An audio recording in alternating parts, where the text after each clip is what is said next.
గత కొన్ని వారాలుగా ఒక టాపిక్ని మీ మధ్య నేను అనేక సార్లు మీకు తెలియచేశాను. అదేంటంటే దేవుడు మనకిచ్చినది విలువైనది ఏంటంటే దేవుని యొక్క వాక్యం. దేవుడు తన యొక్క వాక్యాన్ని ఆయన మనకు దయచేశాడు. అది చాలా విలువైనది, చాలా ప్రశస్తమైనది. దేవుని యొక్క వాక్యం వల్ల మనం పొందుకున్న ఆశీర్వాదాలు లాస్ట్ వీక్ నేను 5 మీకు నేను తెలియచేశాను. ఈరోజు నేను ముగించాలనుకున్నాను, కానీ సమయం తక్కువగా ఉండటం వలన 3 విషయాలు మాత్రం నేను చెప్పి నేను మిగతా విషయాల్ని దేవునికి చిత్తమైతే, దేవునికి రాకడ ఆలస్యమైతే నెక్స్ట్ సండే వాటిని మనం కంక్లూడ్ చేయబోతున్నాం.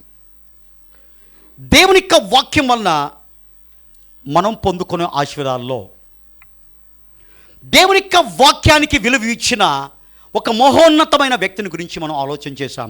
ఆయన పేరు యెహోషువ. అలాగే దేవుని యొక్క వాక్యం పట్ల నిర్లక్ష్యాన్ని ప్రదర్శించిన ఒక రాజుని గురించి కూడా ఆలోచన చేశాం. ఆయన పేరు యెహోయాకీము. ఇద్దరు జీవితాలు మనం చూసినప్పుడు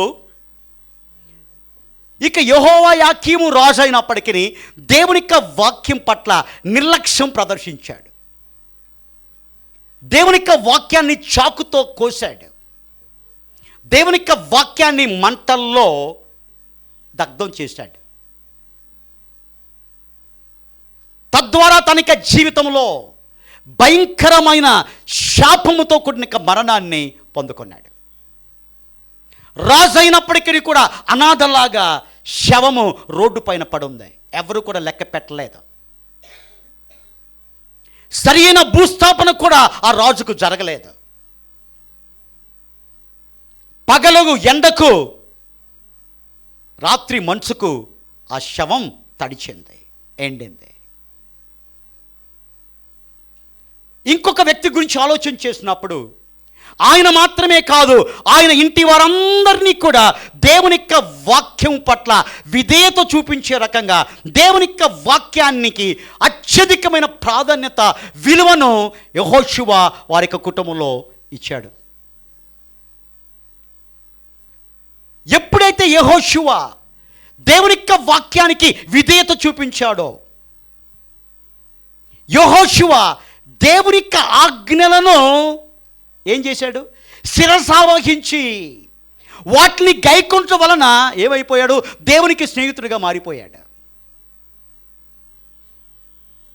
అబ్రహాము దేవుని యొక్క స్నేహితుడు. ఎందుకు అబ్రహాము దేవుని యొక్క స్నేహితుడిని పేరు కలిగింది? నేను చూపించబోవు దేశానికి నువ్వు ప్రయాణమై వెళ్ళమన్నప్పుడు ఆ మాటను తూచా తప్పకుండా ప్రశ్న వేయని అచంచలమైన విశ్వాసంతో దేవుని యొక్క మాట విని దేవుని యొక్క మాటను ఏం చేశాడు? అంగీకరించాడు. అందుకనే దేవుని యొక్క స్నేహితుడు అయ్యాడు. యెహోషువ కూడా దేవుని యొక్క ఆజ్ఞలను ఉల్లంఘించలేదు. దేవుని యొక్క వాక్యాన్ని నిర్లక్ష్యం చేయలేదు. దేవుడు చెప్పిన ఆ మాటలను శ్రద్ధగా ఆలకించి తన యొక్క జీవితంలో తను మాత్రమే కాకుండా తన కుటుంబం కూడా దేవుని యొక్క వాక్యానుసారంగా జీవించేదానికి తీర్మానం తీసుకున్నాడు. దానివలన ఒక అద్భుతమైన ధన్యతను పొందుకున్నాడు. కనాను దేశంలోనికి అడుగు పెట్టుకునే ధన్యత ఎవరు పొందుకున్నారండి? యెహోషువ పొందుకున్నాడు. 6 లక్షల కాల్బలం బయలుదేరారు. అందరూ కూడా అరణ్యంలోనే రాలిపోయారు.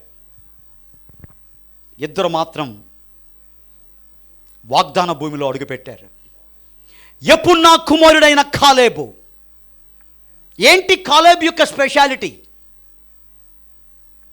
నిండు హృదయముతో, పూర్ణ హృదయముతో దేవుని యొక్క ఆజ్ఞలను ఏం చేశాడు? పాటించాడు. కాలేబుతో పాటు యెహోషువ కూడా కనాను దేశంలోనికి అడుగుపెట్టారు. కారణం, ఇద్దరిలో కూడా ఒకే ఒకటి కామన్. వాళ్ళు దేవుని ప్రేమించారు, దేవుని యొక్క వాక్యానికి ప్రాధాన్యత ఇచ్చారు, దేవుని యొక్క ఆజ్ఞలను శిరసావహించారు. యెహోషువ చెప్తున్నాడు, ఓ ఇశ్రాయేలీయులారా, మిగతా వారి గురించి నేను ఆలోచించేయట్లేదు, నేనును నా ఇంటి వారును యెహోవాను సేవించుదాం. ఎప్పుడైతే ఈ రకంగా దేవుని యొక్క వాక్యానికి విలువ ఇచ్చారో, ఆ దేవుని యొక్క వాక్యం వలన పొందుకునే ఆశీర్వాదంలో మొదటి ఆశీర్వాదం, మార్గములో వర్ధిల్లా చేయబడ్డాడు. ఎవరండి? యెహోషువ. నీ మార్గము కూడా వర్ధిల్ల చేయబడాలంటే దేవుని యొక్క వాక్యానికి ఇవ్వాల్సిన విలువ మనం ఇవ్వాలి. దేవుని యొక్క వాక్యం ద్వారా మనం పొందుకునే ఆశీర్వాదం ఏంటంటే మన మార్గములలో మనము వర్ధిల్లబడుతాం. అది మనం గమనించాం, ధ్యానం చేసాం. రెండవది, చక్కగా ప్రవర్తించాలంటే నీకు నాకు సహాయపడేది ఏంటంటే దేవుని యొక్క వాక్యం. క్రైస్తవ జీవితం, క్రైస్తవ కుటుంబం, క్రైస్తవ సంఘం క్రమము కలిగినది. క్రమం ఎలాగొస్తుంది? దేవుని యొక్క వాక్యం వలననే క్రమం. లోకములో అక్రమం. దేవుని యొక్క వాక్యాన్ని చదివి దాన్ని వంట పట్టించుకొని దేవుని యొక్క వాక్యం యొక్క విధేయతను చూపించినప్పుడు నువ్వు క్రమము కలిగిన జీవితాన్ని ఈ లోకంలో నువ్వు జీవిస్తావు. అంటే చక్కగాను ప్రవర్తిస్తావు. చక్కగా ప్రవర్తించడం అంటే దేవుడు నీ జీవితాన్ని చూసి సంతోషిస్తాడు. కాబట్టి ఈ రోజుల్లో అనేక మంది క్రమముగా మనం జీవించట్లేదు, చక్కగా మనం జీవించట్లేదు. చూసేదానికి చక్కగా ఉంటాం, చక్కని డ్రెస్సెస్ వేసుకుంటాం, కానీ మన యొక్క మాట తీరు చక్కగా లేదు, మన చూపు చక్కగా లేదు, మన ప్రవర్తన చక్కగా లేదు, మన ప్రేమ చక్కగా లేదు, మన సాక్ష్యం చక్కగా లేదు. లోకస్తులు ఏ రకంగా ప్రవర్తిస్తున్నారో, దేవుని పేరు పెట్టుకొని దేవుని యొక్క మందిరానికి వచ్చి దేవుని యొక్క వాక్యాన్ని వింటూ ఏది ఒప్పో ఏది తప్పో తెలుసుకున్నా కానీ మనకి జీవితాలు మారట్లేదు, పరివర్తన రావటం లేదు. ఎందుకంటే దేవుని యొక్క వాక్యం నీలో పనిచేయట్లేదు. దేవుని యొక్క వాక్యం నీకు జీవితంలో కార్యాభివృద్ధి జరిగించట్లేదు. దేవుని యొక్క వాక్యం నీకు హృదయం అనే నేలలో విత్తబడినా కడి కూడా అది ఫలించట్లేదు. అందుకనే చర్చిలో ఉన్నప్పుడు మంచిగా ఉంటాం, ఇంటికి వెళ్ళినప్పుడు ఇక్కడ విశ్వాసులు అక్కడ పిశాసులు. ఎక్కడ? ఇంట్లో ఉన్నప్పుడు విశ్వాసులు, బయటికి వెళ్ళిన తర్వాత పిశాసులు కంటే దరిద్రంగా ప్రవర్తించే క్రైస్తవ జీవిత కుటుంబాలుగా మన కుటుంబాలు ఉంటున్నాయి. కారణం, దేవుని యొక్క వాక్యముతో నీ జీవితాన్ని క్రమపరుచుకోవటం లేదు. దేవుని యొక్క వాక్యం వలన నీ యొక్క జీవితాన్ని నువ్వు చక్క చేసుకోవటం లేదు. ఇతరులను చూసి చక్క చేసుకోవాలని ప్రయత్నం చేస్తావు, లోకాన్ని చూసి చక్క చేసుకోవాలని ప్రయత్నం చేస్తున్నావు. దేవుని ఎదుట రెండే గుంపులు ఉంటాయి. క్రమముతో ఉన్న గుంపు, రెండోది ఏంటంటే అక్రమము చేయువారులారా నా యుద్ధం నుంచి తొలగిపోండి. అక్రమము చేయువారు దేవునికి ఇష్టము లేని వారు. మరి క్రమము కలిగి జీవించేదానికి నీకు నాకు ఉపయోగపడేది ఏంటంటే దేవుని యొక్క వాక్యం. మూడవది మనం చూస్తుంది, వాక్యము నిన్ను నన్ను ఏం చేస్తుంది? బోధకులుగా మారుస్తుంది. Will all become preachers.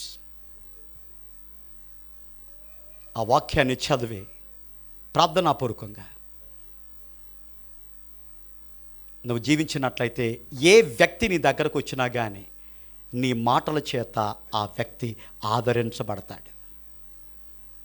నీ జ్ఞానముతో ఆ మాటలు మాట్లాడావు, దేవుని యొక్క జ్ఞానముతో ఆ మాటలు నువ్వు మాట్లాడతావు కాబట్టి ఆ యొక్క వ్యక్తి జీవితానికి అది దీవెనకరంగా ఉండబోతుంది. దేవుడు నిన్ను వారికి బోధకులుగా మారుస్తాడు. దేవుని యొక్క వాక్యం వలన ఉన్న మూడవ లాభం. నాలుగవది, దేవుని యొక్క వాక్యము నీకు నాకు జ్ఞానము కలిగించును. ఈ లోకములో ఉన్న వారికి లోక జ్ఞానం ఎక్కువగా ఉంది. సంఘములో ఉన్న వారికి ఉండవలసింది ఏం జ్ఞానం? ఏం జ్ఞానం అండి? దైవ జ్ఞానం. సంఘానికి వచ్చేది లోక జ్ఞానంతో బతికే దానికి కాదు. లోక జ్ఞానంతో బతికే దానికి నువ్వు సంఘానికి రావాల్సిన అవసరం లేదు. బైబిల్ చదవాల్సిన పని లేదు. లోకాన్ని చదివితే చాలు, లోకంతో గడిపితే చాలు, లోక జ్ఞానంతో నింపబడతావు.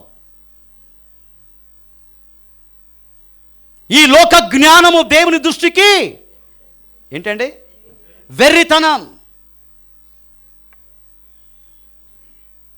దైవ జ్ఞానముతో మనము జీవించాలని దేవుడు ఇష్టపడుతున్నాడు. అలాంటి దైవ జ్ఞానముతో నువ్వు నింపబడాలంటే, అలాంటి దైవ జ్ఞానముతో నీ కుటుంబాలు నడిపించబడాలంటే దేవుని యొక్క వాక్యం వలనే అది సాధ్యం. అందుకని కీర్తనకారుడు చెబుతున్నాడు, దివారాత్రము దానిని ఏం చేస్తాను? ధ్యానిస్తాను. జ్ఞానము కలిగిన స్త్రీ తన ఇల్లును కట్టును, మూర్ఖురాలు దాన్ని పెరికివేస్తుంది. ఏ జ్ఞానము కుటుంబాల్లో ఉండాలి? దేవుని యొక్క జ్ఞానంతో కుటుంబాలు నింపబడాలి. ఎప్పుడైతే దేవుని యొక్క జ్ఞానంతో కుటుంబాలు నింపబడతాయో దేవుని యొక్క చిత్తానుసారంగా ఆ కుటుంబం నడిపించబడుతుంది. ఎప్పుడైతే దేవునికి చిత్తానుసారంగా ఆ కుటుంబం నడిపించబడుతుందో దేవుడిచ్చే అద్భుతమైన దీవెనలు వారి జీవితాల్లో పొందుకుంటారు. దేవుడు ఒక గొప్ప ప్రణాళిక మనందరి జీవితాల్లో వేశాడు. ఆ ప్రణాళిక మనకి జీవితంలో నెరవేర్చబడాలంటే నువ్వు దేవుని యొక్క మార్గంలో నువ్వు నడవాలి. అందుకని దేవుడు చెబుతున్న మాట ఏంటంటే, నా వాక్యం వలన మీకు కలిగే మేలలో 4వ మేలేంటదే, అది జ్ఞానము కలిగించును. దేవుని యొక్క బిడ్డలు దేవుని యొక్క జ్ఞానముతో మాట్లాడాలి. విశ్వాసులుగా ఉన్న మనము లోక జ్ఞానానుసారంగా మనం ఉండకూడదు. ప్రతిదీ కూడా దేవుని యొక్క వాక్యానుసారముగా దైవ జ్ఞానంతో ముడిపెట్టబడిన మాటలుగా మన మాటలు ఇతరులతో ఉండాలి. 5వది మనం చూస్తుంది, పాపమును లక్ష్య పెట్టకుండా పాపము నుండి మనల్ని దూరపరిచేది ఏంటండి? దేవుని యొక్క వాక్యం. దాని గురించి నేను ఎగ్జాంపుల్ కూడా చెప్పాను. ఏం చెప్పాను నేను?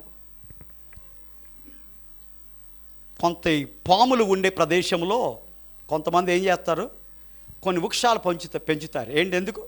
ఆ మొక్క ఉంటే పాము రాదు. నీ జీవితంలో, నా యొక్క జీవితంలో కూడా దేవుని యొక్క వాక్యం అనే జీవ వృక్షం మన హృదయాల్లో, మన కుటుంబాల్లో ఉంటే పాపం అనేది మన యొక్క జీవితాల్లో, మన కుటుంబాల్లో ప్రవేశించదు. ఇప్పుడు ఏంటండి? ఇక్కడ చాలా పరిశుద్ధత మనం ఉంటాం. ఇంటికి వెళ్ళిన తర్వాత పాపాన్ని హత్తి పెట్టుకుని మనం ఏం చేస్తాం? జీవిస్తాం. దేవునితో హత్తి పెట్టుకుని జీవించవలసిన మనం పాపాన్ని హత్తి పెట్టుకుంటున్నాం. కారణం ఏంటంటే దేవుని యొక్క వాక్యాన్ని ఎక్కడైనా వదిలేస్తున్నాం. చర్చిలోనే మాత్రం దేవుని యొక్క వాక్యం ఓకే కాదు, చర్చిలో కాదు దేవుని యొక్క వాక్యం. విన్న వాక్యాన్ని నీ జీవితంలో ఏం చేయాలి? పాటించేదానికి దేవుడు వాక్యాన్ని నీకు ఇస్తున్నాడు. Church is a theory, world is a practical. ఇక్కడ నువ్వు నేర్చుకున్నది నీ జీవితంలో ఏం చేయాలి? పాటించాలి. నీ ఫ్రెండ్స్ ముందు నువ్వు పాటించాలి, నీ బంధువుల ముందు పాటించాలి, నీ యొక్క కొలీగ్స్ ముందు నువ్వు పాటించాలి, నీ బాస్ ముందు నువ్వు పాటించాలి.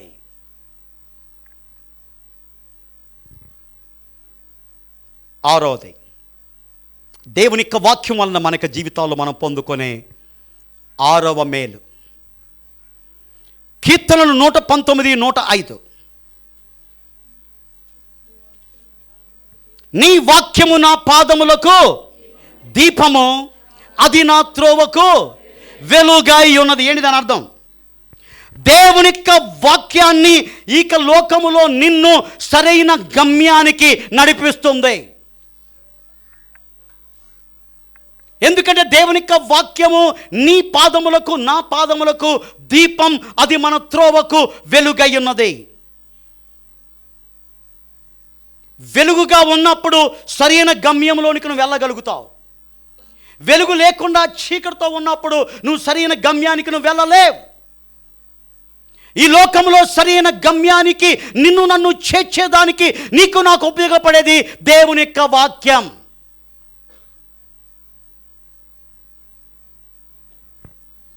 యెషయా గ్రంథం 48:17. యెషయా గ్రంథం 48:17.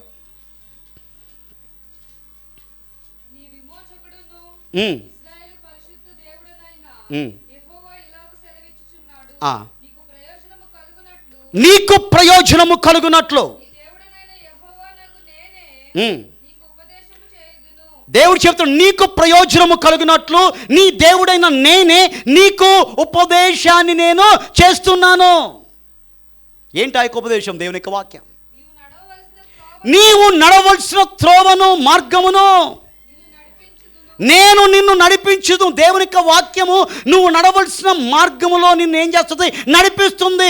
ఒకని ఎదుట సరిగా ఉన్న మార్గం ఉన్నదంతా అది త్వరకు ఎలా కల్పిస్తుంది? నాశనానికి నడిపిస్తుంది. దేవుని యొక్క వాక్యం మాత్రమే ఇక లోకములో నిన్ను నన్ను సరి అయిన గమ్యానికి నడిపిస్తుంది. ఒక ప్రశ్న నేను అడిగాను అనుకోండి, ఈ లోకంలో ఎంతమంది ఆశ్రయించబడాలనుకుంటున్నారు అన్నప్పుడు అందరూ చేయెత్తుతాను. దేవుడి యొక్క జీవితంలో ఉంచబడిన ఆ యొక్క స్థితిని నువ్వు చేరుకోవాలంటే దేవుని యొక్క వాక్యానుసారంగా ఈ లోకంలో జీవించు. దేవుడు నిన్ను ఆ ఉన్నతమైన స్థితిలోనికి ఏం చేస్తాడు? నిన్ను నడిపిస్తాడు. సరే, రెండో ప్రశ్న, ఎంతమంది పరలోక రాజ్యానికి వెళ్ళాలని ఇష్టపడుతున్నారు అని అడిగితే ఒక నిద్రపోయేవాడు తప్ప ప్రతి ఒక్కడు చేయెత్తుతాడు. ఎందుకంటే నిద్రపోయేవాడికి తెలియదు కదా, వాడు ఎక్కడున్నాడు వాడికి తెలియదు. ప్రతి ఒక్కరికి ఆశ ఉంది. ఏంటి? నేను ఏం చేయాలి? పరలోక రాజ్యానికి. వీడికి చర్చకు వచ్చేదానికి కావద్దు, పరలోక రాజ్యానికి వెళ్ళిపోవాలంటాడు. ఆడికి చర్చకు వచ్చేదానికి ఇబ్బంది, ఆడికి ఫాస్టింగ్ ప్రేయర్కి వచ్చేదానికి ఇబ్బంది, ఆడికి మిడ్ వీక్ సర్వీస్ వచ్చేదానికి ఇబ్బంది. మళ్ళీ ఆశ ఏంటి? నాయన మా సంఘం కంటే ఫస్ట్ నాయన నేనే వెళ్ళిపోవాలి, బోరోదిందంటే నేను వచ్చేయాలి. ఆశ మంచిదే. సరైన గమ్యానికి నిన్ను చేర్చేది ఏంటంటే దేవుని యొక్క వాక్యం. దేవుని యొక్క సన్నిధానంలో ఉన్నప్పుడు ఆనందించి, సంతోషించి, దేవుని గణపరచు, దేవుని మహింపరచు.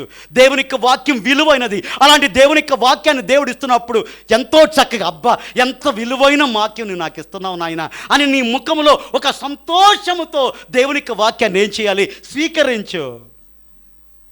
అది నీకు మేలు, అది నీకు క్షేమం, అది నిన్ను సరైన గమ్యానికి నడిపిస్తుంది. ఎన్నిసార్లు చెప్పినా నేను చేసేదే చేస్తా, నేను చేసేదే చేస్తా. నువ్వు చేసేదే చేయి. నీకోసం సిద్ధపరుస్తున్న ఆ స్థలాన్ని నీ చేజేతులను నువ్వేం చేస్తున్నావు? పోగొట్టుకుంటావు. కాబట్టి దేవుని యొక్క వాక్యం మనల్ని ఏం చేస్తుంది? సరైన గమ్యానికి నిన్ను నడిపిస్తుంది. దేవుని యొక్క రాజ్యానికి వెళ్ళాలనే ఆశ నీకు ఉన్నట్లయితే దేవునితో కూడా సదాకాలము కూడా ఆయన సన్నిధిలోనూ ఉండాలంటే దేవుని యొక్క వాక్యానికి నీ జీవితంలో నువ్వు విలువ ఇవ్వు. దేవుని యొక్క వాక్యాన్ని నువ్వు పాటించే వ్యక్తిగా ఉండు. దేవుని యొక్క వాక్యానికి ప్రథమ స్థానం ఇచ్చే వ్యక్తిగా నువ్వు ఉండు. దుప్పి నీటి వాగుల కొరకు ఆశపడుచున్నట్లు దేవా నీ కొరకు నా ప్రాణము ఆశపడుతున్నది. ఎంతమంది క్రైస్తవులు ఈ మాట మాట్లాడుకుంటారో ఆలోచన చేయండి. ఏదైనా ఒక ఫంక్షన్కి వెళ్ళాలంటే కట్టుకొని వెళ్ళిపోతాం, సిద్ధపడి వెళ్తాం. వెళ్ళకూడదని చెప్పట్లేదు, వెళ్దాం. అదే స్పిరిట్, అదే ప్రిపరేషన్ దేవుని యొక్క సన్నిధికి వచ్చేటప్పుడు ఏమైంది అంటే నీకు దేవుని యొక్క వాక్యం పట్ల అవగాహన నీకు లేదు. దేవుని యొక్క వాక్యం యొక్క ఇంపార్టెన్స్ నీకు తెలియట్లేదు. చిన్నప్పటి నుంచి నేను దేవుణ్ణి నమ్ముకున్నాను. So what? 30 సంవత్సరాల నుంచి నేను యేసుప్రభు నమ్ముకున్నాను. So what? ఇప్పుడు ఎలాగున్నావు? ఇప్పుడు నీ జీవితం ఎలాగుంది? ఇప్పుడు దేవుని యొక్క వాక్యానికి ఏ ప్రాధాన్యత ఇస్తున్నావు? ఆ విన్న వాక్య భాగాన్ని ఎంతవరకు నీ జీవితంలో పాటించి నీ కుటుంబాన్ని యెహోషువ కుటుంబంలా కట్టుకుంటున్నావు? కాబట్టి నిన్ను నన్ను సరైన గమ్యానికి నడిపించేది ఏంటండి? దేవుని యొక్క వాక్యం. 7వది కీర్తనలు 119, 165. కీర్తనలు 119, 165. ఏంటండి? నీ ధర్మశాస్త్రమును ప్రేమించు వారికి ఏంటి? ఎంతో నెమ్మది. ఈ రోజుల్లో కుటుంబాల్లో నెమ్మది లేదు, భార్యాభర్తల మధ్య నెమ్మది లేదు, సంఘాల్లో నెమ్మది లేదు. కారణం సింపుల్. దేవుని యొక్క వాక్యం మాత్రమే నీకు నెమ్మదిస్తుంది. దేవుని యొక్క వాక్యం నీ కుటుంబంలో లేదు. దేవుని యొక్క వాక్యం మీ భార్యాభర్తల మధ్య లేదు. చర్చికి వస్తున్నాను కానీ దేవుని యొక్క వాక్యం అంటే మీకు పట్టు లేదు దాంట్లో. ఇంకా నెమ్మది ఎలాగొస్తుంది? నా మాటలుగా దేవుని యొక్క వాక్యం. నెమ్మది కావాలా? ఏం చేయాలి? కీర్తనలు 119:50. కీర్తనలు 119:50.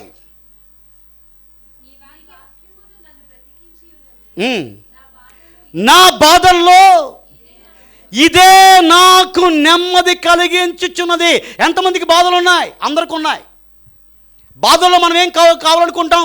నెమ్మది మాకు కావాలి.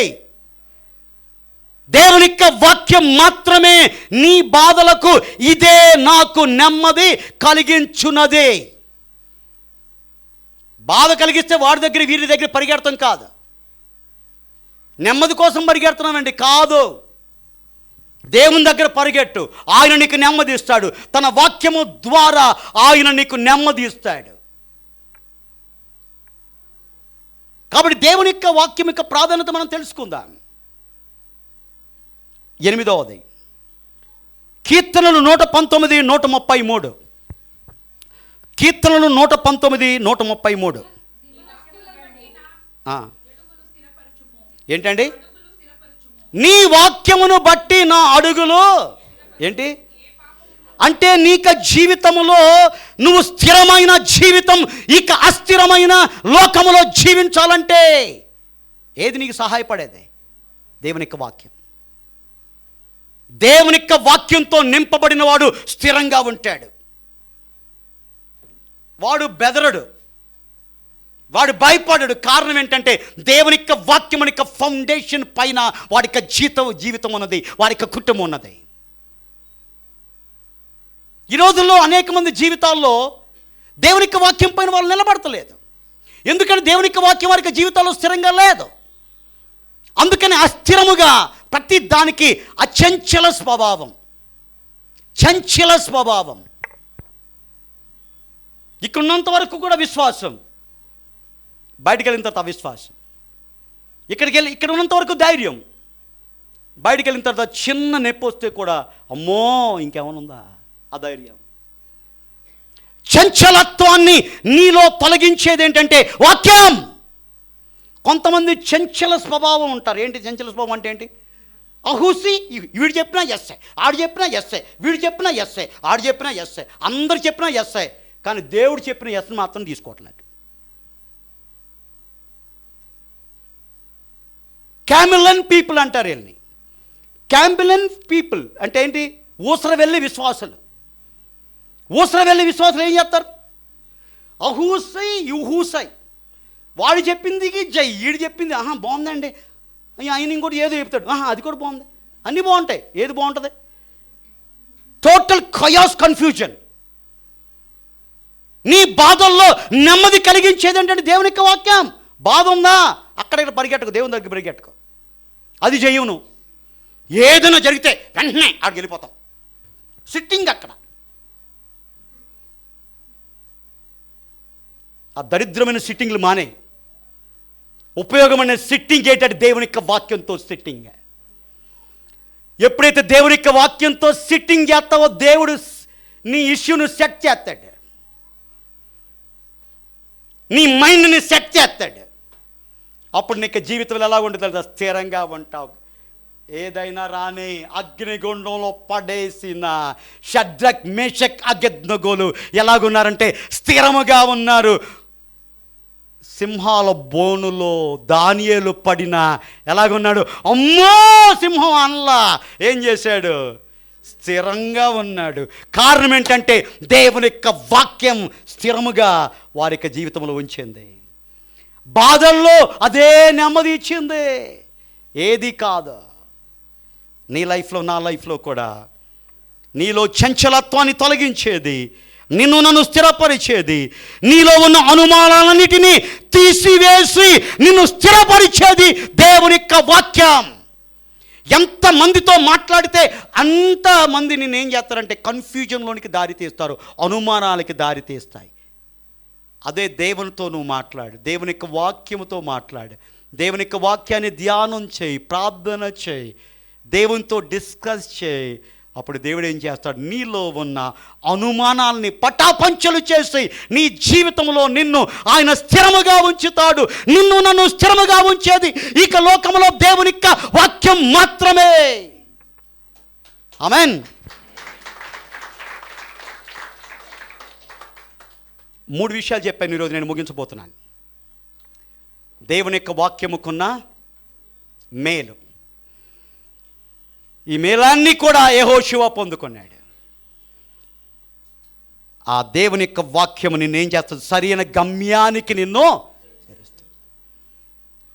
పరలోకానికి వెళ్ళాలంటే ఒకే ఒక దారి, అదేంటంటే నేనే మార్గమును సత్యమును జీవన. ఎవరు చెప్పారు ఈ మాట? యేసయ్య. ఆ యేసయ్య చెప్తున్నాడు, నేనే ఆదియందు దేవుడు, వాక్యమయుండు, వాక్యము దేవుడే. నేను ఆ వాక్యము కృపా సత్య సంపూర్ణిగా మన మధ్య నివసించెను. కాబట్టి నిన్ను నన్ను సరైన గమ్యానికి చేర్చేది దేవుని యొక్క వాక్యం. నీకు నాకు నెమ్మది కలిగించేది దేవుని యొక్క వాక్యం. నిన్ను నన్ను ఇక లోకములో స్థిరపరిచేది దేవుని యొక్క వాక్యం. నీలో ఉన్న చంచలత్వాన్ని నుంచి నిన్ను తొలగించేది దేవుని యొక్క వాక్యం. ఆ రకంగా దేవుడు తన యొక్క వాక్యంతో మనల్ని నడిపించునుగాక. ఆమెన్.